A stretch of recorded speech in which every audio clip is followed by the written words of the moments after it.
We live in a classical world, which means most of the things that we see around are bound to follow Newton's maths. If you throw a ball at a solid wall, it hits the wall and then bounces back at you. If you throw that ball as a projectile, it will follow a particular trajectory before it falls. Using Newton's laws, one can accurately calculate the trajectory of that ball. However, laws of physics are different on a small scale. Particles like electron, proton, and neutron, which makes up an atom, behave very differently than anything that we see around us. They don't follow Newton's laws. They follow the rules of the quantum world. In our classical world, a ball has a definite position. It is precisely present there. But the same is not correct for an electron.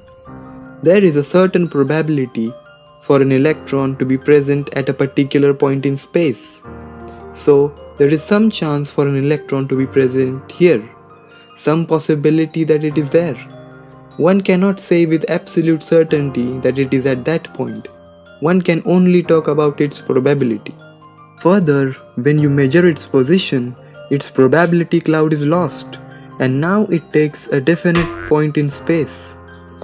Now, the electron is present at that point precisely. Thus, making a measurement makes an electron lose its probability halo and choose an exact location. But isn't that like throwing a dice? Before you throw a dice, there is a probability of getting any one of the possible numbers. After you throw the die, it will give you one particular number. Is the act of electron position measurement the same as that of a regular die? The answer is no. The weird thing about quantum objects like an electron is that before measurement, it is present at many places at the same time, like a ghost. And when you make a measurement, it pounces in one of the many positions. To see this spooky action in play, instead of position, let's understand the spin of an electron, which also shows the same ghostly properties. Electron spin is a quantum property of the electron, which can be measured in two directions, vertical and horizontal.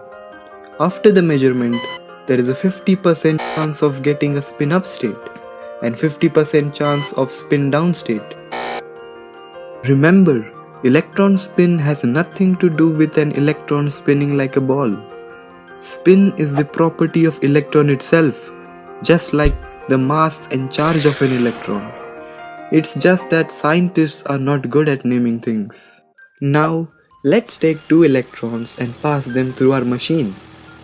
This machine creates a connection between these two electrons. Now we call these electrons to be entangled. In this state, when one electron is measured to have spin up, then the other electron measured in the same direction will have spin down. Measuring spins of two particles in the same direction, that their spins will always be opposite. So, let's consider an experiment with our two scientists, Alice and Bob, with each carrying an entangled particle. We take them hundreds of kilometers away. Now Alice measures her electron to be spin up in vertical direction. The moment she measures it, by the property of entangled particles, the other particle when measured in the vertical direction will always be in a spin down state. It seems like measuring the spin of one of the entangled particle has influenced the spin of the other particle. Spooky action at a distance. Well, not so fast. Let's consider the same experiment, but this time with a coin instead of electrons. Suppose that a coin is put into either Alice or Bob's bag, so that there is a 50% chance that it is in Alice's bag and also 50% chance that the coin is in Bob's bag. When they are far apart, Alice checks her bag and finds the coin. This immediately fixes that the coin is not in Bob's bag. Isn't this coin behaving like a quantum particle? Isn't the coin showing the same spooky action at a distance? The answer is no. In our electron experiment, suppose Bob always measures spin in vertical direction and Alice can measure spin in both directions. If Alice measures the spin in vertical direction and found it to be spin up, Bob will find his electron to be always spin down. On the other hand, if Alice measures spin in horizontal direction, Bob will measure his electron spin to be spin up 50% of times and spin down 50% of times.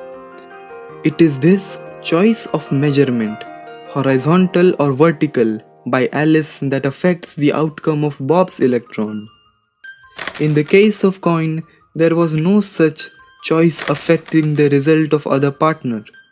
So coins are not quantum objects. The two entangled particles don't have spin up or spin down in the beginning. They were in a probability halo of up-down spin. Only when one of the spins is measured, their probability halo is lost, and the system takes a particular state. But what makes the quantum particle behave that way? For that, let's make a classical entanglement. Just as before, we have Alice and Bob, but now there is a central machine that throws identical balls towards Alice and Bob. The machine throws 4 types of balls: small red, small green, big red, and big green. Bob can only know the color of the ball and not size. Alice can know color and size, but only one at a time. If Alice measures the color of the ball and finds it red, then she knows that Bob's ball is red with 100% certainty. But if Alice measures the size, then there is a 50% chance for Bob to find the ball to be red. We can ask the same question again. How does the choice of measurement of Alice affecting the outcomes of Bob? Our classical entanglement experiment works only when our observers, Alice and Bob, have a limited knowledge of the system, either color or size, but not both. Now, since quantum particles behave the same way by quantum entanglement, does that mean our understanding of quantum world and quantum particles is limited? Is our knowledge of quantum world incomplete just as Alice and Bob can measure only size or color? This was Einstein's take on quantum physics. He stated that quantum physics is incomplete and one needs a different theory to explain this incompleteness. But in this case, Einstein seems to be wrong. If you want to know how, stay tuned and never stop questioning.